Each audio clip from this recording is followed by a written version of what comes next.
Spain preparing for England in the final, and the Spanish have really looked like the most consistent team in the Euros. They are unbeaten in the tournament. They're led by their 16-year-old star, Lamine Yamal, who scored in the semis to get them to this point. What has been the most impressive part about this run by La Roja this summer? They have a manager that not a lot of people were going to give credit to, but they also have a difference in their style of play. Before, when they won the World Cup, when they won back-to-back Euros, it was tiki-taka, possession, dynamic football, focusing on center midfield play. Xavi Hernandez, Xabi Alonso, Sergio Busquets plays for Inter Miami right down the street. And you also have Andres Iniesta, Don Andres. The center midfield core, that was the focal point of your team. Now they've moved on a decade over.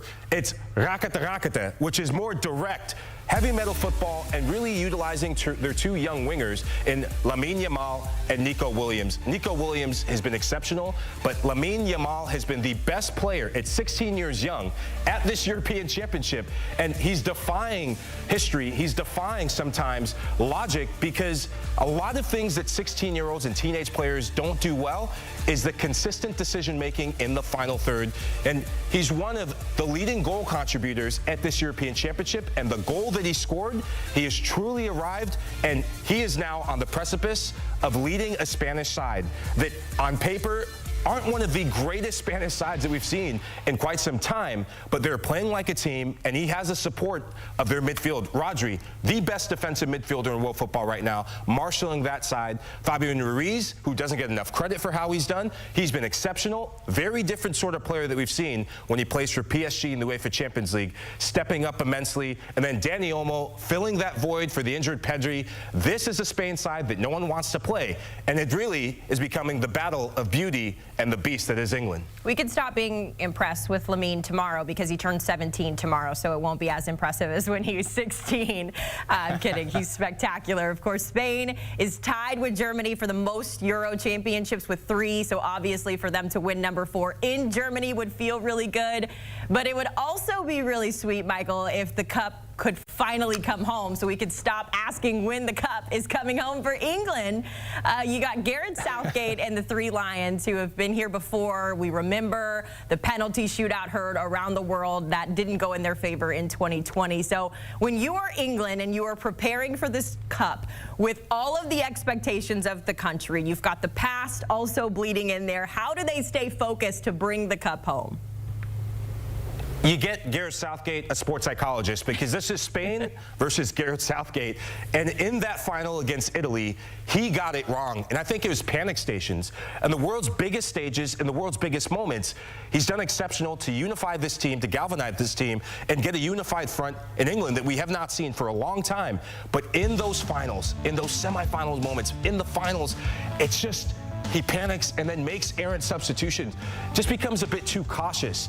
And it leads me to this. The best decision that he's made at this European Championship has been getting Kobe Mainu in that midfield for England. He's been one of their best players in this knockout round, and one of the youngest players as well. I think one of the youngest players in English football history to start a semifinal. And his ability to drive out of the midfield, it gives them a different dynamic. Jude Bellingham rescuing with spectacular goals, bicycle kick that saved their blushes. Harry Kane has not looked themselves, but the ace up his sleeve is he has the deepest bench, the best bench at his disposal, and he utilized them very well. He didn't have to make that sub for Ollie Watkins, but whoever the assistant was that told him to play Ollie Watkins, tell him to play Ollie Watkins again. Ollie Watkins is not going to start over Harry Kane. That's your captain. I've been in locker rooms where a big decision was made in a final, and there's hell to pay when your captain and a striker at that does not get his big moment in the sun, scored in that semifinal, mind you, and forced that penalty kick. So Harry Kane will start, but if it doesn't go your way early on, make the sub for Ollie Watkins, and please, for the love of God, get Cole Palmer in there. It's a Cole world. It's so funny when we talk about Cole Palmer. I'm an Arsenal fan, so I'm always like, yeah, Bukayo Saka is our king. My fiance is a Chelsea fan, so he, to your point, is always saying get Cole Palmer in the game. But, I mean, he's been fantastic. Every time he comes in, England scores. So come on, Southgate.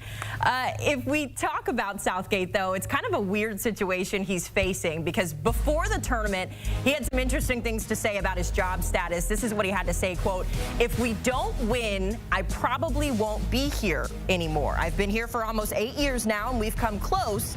He finished it by saying, "If we want to be a big team and I want to be a top coach, then you have to deliver in the big moment." So Southgate, to this point, Michael, has delivered, but if they don't win on Sunday, what is the job outlook looking like for him? It's going to be very interesting because the emotions are going to be high. And as we talked about Messi and that word legacy, Gareth Southgate, he has etched his legacy into English football history. He's proven that they're not mentally fragile when it comes to penalty kicks. That was the big Jekyll and Hyde moment. If you get England to penalty kicks, they will fall. They have a goalkeeper in Jordan Pickford who's their PK shootout hero time and time again. They've really broken the duck with players like Trent Alexander-Arnold coming off the bench to smash home that PK. So that has moved the needle for English football. But you're remembered for titles, not getting towards championships or semifinal moments. And if you're Gareth Southgate, whether or not you want this job, you want to put this on your own terms. If it's time to walk away as a champion. No better way to do a little mic drop for the English media and all of world media than to be a champion. If not, there's going to be a lot of deliberation. If I'm England, it would be time to move on from the project. He's been there a long time. And if there's a national team that needs a manager, a certain USMNT, we talked to Paul Tenorio when the news broke of Greg Berhalter. It's not the sexiest move, but it's been effective for the English national team. You have to look at Gareth Southgate as a possible manager. You got Emma Hayes on the women's side. Why not just bring over Gareth Southgate to complete that sort of English revitalization of whatever U.S. soccer is right now? Or Michael Lahoud helping us get ready for a big weekend of soccer. Michael, thank you so much for hopping on with us here on HQ. You can see more of his analysis on the soccer world by tapping into the Golasso Network, streaming 24/7 on Paramount Plus for free. By the way, it's our crew of soccer stars taking you through all the latest in the soccer world, both club and country. You can get ready for those finals and check it out.